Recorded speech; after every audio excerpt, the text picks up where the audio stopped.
What if I told you the very first thing you touch every morning is sabotaging your erections, and it's not your body, it's your phone? Let's start with Harold. Harold is 68, a retired accountant, living alone now. Always been disciplined, well-dressed, on time, meticulous about his blood pressure and cholesterol. But lately, something changed, quietly, without warning.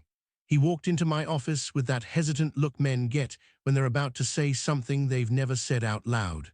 "Doc, I think something's wrong with me. I haven't had a real erection in months." We ran his labs. Testosterone, normal. Cholesterol, stable. No diabetes, no heart meds, no depression. On paper, Harold was fine. But in real life, his mornings were flat, not just emotionally but physically. No erection, no stir, nothing. So I asked what his mornings looked like. "Well," he said, "I wake up, grab my phone off the nightstand, check the news, then email, sometimes Facebook. Then I get up and start the day." That was it. That was the answer. Because what Harold and most older men don't realize is this: your first 10 minutes set the tone for your entire nervous system. If the first signal you send your brain is panic, urgent headlines, financial stress, messages you didn't answer yesterday, your body will choose survival over sexuality every single time. When you wake up and immediately look at your phone, here's what happens under the surface. Your brain is hit with a flood of external stimuli: bright light, notifications, unpredictable content. Your sympathetic nervous system activates. This is fight or flight mode. Cortisol, your stress hormone, spikes within minutes. Heart rate rises, blood pressure goes up, your attention narrows. Blood flow is redirected away from your pelvis toward your heart, lungs, and limbs. Why? Because your body thinks you're in danger. And when your body prepares to run or fight, it doesn't prioritize erections. Erections aren't just physical, they're neurological. They're governed by the parasympathetic nervous system, what we call rest and digest. You need calm, you need deep, slow breathing. You need peace, even if it's only for a few minutes. Your penis is like a barometer for nervous system balance. When your system is calm, blood flows easily into the penis. When it's on high alert, blood is pulled away, and no amount of arousal will change that. I gave Harold one assignment: no phone for the first 30 minutes. Instead, he woke up, drank a glass of water, sat by the window for sunlight, took 10 slow, deep breaths, put his hand on his chest and said nothing, just waited. He felt silly at first. "I felt like a monk," he told me, but by the end of the first week, something happened. He noticed sensation returning. A morning semi, then a full erection by day 7. By week 3, he had his first natural erection that lasted more than 5 minutes in almost a year. "It's like something turned back on," he said. "I didn't realize how off I was." Most men don't realize they've shut themselves down until they wake themselves back up. If you've been reaching for your phone first thing and wondering why your erections have faded, here's your fix. Use a real alarm clock. Keep your phone out of arm's reach. Let your bedroom stay sacred, calm, slow, quiet. Delay your first dopamine hit. Phones are designed to spike dopamine. That spike depletes your arousal potential later. Let natural light and breath be your first stimuli.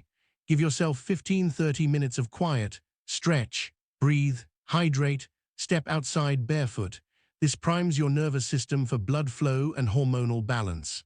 Track your body, write down what you feel. Any hint of arousal, warmth, or fullness is progress.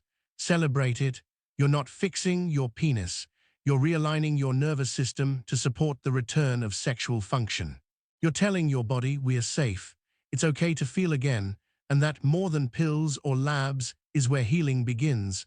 You open your eyes, stretch, shuffle toward the kitchen, and before you speak a word, your hand's already on the coffee pot. Sound familiar? It's the ritual most men live by. Coffee first, water later if at all. But here's what you don't know: that cup of coffee may be shrinking your erections, not permanently, not dramatically, but steadily, quietly, day after day, by drying out the one thing your penis depends on most: blood. Let me tell you about Robert. Robert is 71, a retired contractor. No nonsense, no excuses. He didn't come to me for ED, but because he felt off, flat, unmotivated. He said something that stuck with me: I'm not broken, doc. I just feel like I've lost pressure. Like my whole system's gone soft. When I asked about his morning routine, he rattled it off like clockwork. Wake up, make coffee, 2 cups, read the paper, shower, then eat. And water after breakfast. Sometimes not until lunch. There it was. He wasn't low on testosterone. He wasn't depressed. He was chronically dehydrated. Why hydration is erection fuel. Here's what happens overnight. While you sleep, your body naturally loses water through breathing and sweat, sometimes up to a liter. You wake up thicker-blooded. Your circulation slows, your vessels constrict slightly, your erectile tissue, which relies on fluid pressure, is already behind. Now add coffee. Coffee is a diuretic. It makes your kidneys excrete more sodium and water. It spikes cortisol and constricts arteries, so instead of restoring balance, you double down on depletion. You're trying to inflate a balloon without air. No wonder it won't rise. Blood plasma is mostly water. When you're dehydrated, plasma volume decreases, blood viscosity increases.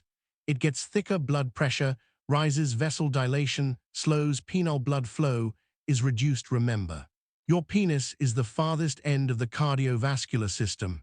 If blood can't get there efficiently, it's the first to suffer. We made one simple change for Robert. No coffee until after 16 ounces of water. Add a pinch of unrefined sea salt for better absorption. Take it slow, room temperature or warm water only. Wait 15-20 minutes before caffeine. Within 10 days, Robert felt more alert, clear-headed, and fuller in the mornings. I didn't expect it to help my erections, he said, but I'm waking up with wood again for the first time in months. That's the power of blood flow. That's the power of water. Here's what you can do starting tomorrow. Keep a glass of water by your bed. When you wake, drink 12-16 ounces before you speak, think, or stand.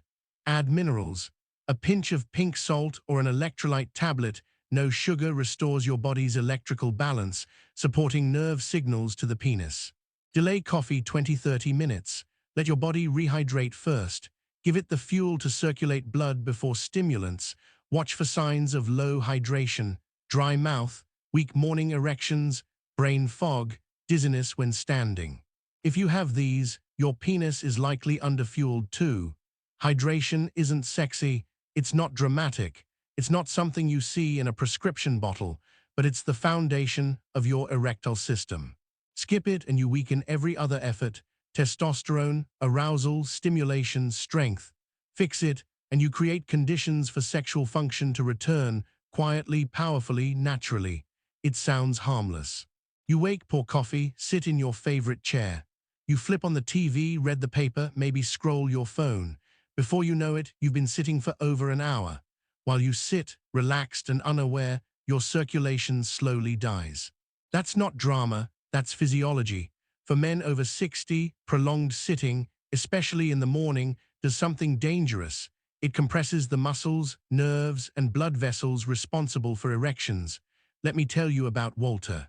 Walter is 73, tall, dignified, retired naval officer, still walks with purpose, still shaves every morning, but behind the polished exterior was frustration. I get aroused, doc, I even have desire. But when the moment comes, it's like there's no signal, no blood, no strength, no diabetes, no heart disease, T levels average. I asked about his mornings. I'm up at 6, coffee at 6:15. Sit in my recliner with the paper, then TV. Around 9, I finally get up and stretch a bit. That's 3 hours, 3 hours of stillness, compression, and pelvic stagnation. Walter didn't realize he was cutting off his own flow. The science of pelvic compression when you sit, especially in soft chairs or recliners. Hip flexors shorten glutes, disengage pelvic floor, weakens pudendal nerve. Critical for erections, gets compressed arteries feeding the penis narrow under pressure. Think of your pelvis as a freeway. When you sit still too long, traffic backs up. That traffic jam blocks oxygenated blood from reaching your erection chambers. How this kills erections over time: reduced blood flow equals low oxygen, hypoxia. Low oxygen equals fibrosis, hardening of smooth muscle. Fibrosis equals poor stretch, less responsiveness. Less responsiveness equals ED. It's not just aging, It's daily mechanical stress under your belt line. Walter's 10-minute fix. I gave Walter a new rule: no more than 10 minutes sitting after waking. Instead, his new morning looked like: wake up, hydrate, 5 minutes, standing stretches, 2-minute march in place, standing coffee, no gym, no treadmill, just movement. Result: I didn't change anything else, he said, but I started waking up with real morning wood again. I'd forgotten what that even felt like. That's the magic of circulation. What you can do starting today: set a timer for every 10 minutes after waking. Stand up, walk, stretch your hips and legs. Avoid soft recliners or couches where you sink in and compress pelvic nerves. Try simple pelvic floor exercises, Kegels. Contract and hold your pelvic muscles for 5 seconds, release for 5, repeat 10 times daily. Incorporate walking into your morning. Even 5 minutes primes your pelvic vessels. Your body is not designed to be a chair potato. Your erections won't heal without movement. Look, none of this is sexy, none of it is quick fix, no magic pill. But the secret to restoring erections isn't just what you do in the bedroom, it's what you do the moment you wake. Your nervous system, your hydration, your circulation, your movement. Change those habits, and your body will change with them. Because erections aren't just about desire, they're about health. And health begins the moment you open your eyes. If you found this helpful, make sure you hit subscribe. I'm Dr. Blake Morgan, and every week I share real advice, based on real science, to help men over 60 reclaim their health and vitality without gimmicks or pills.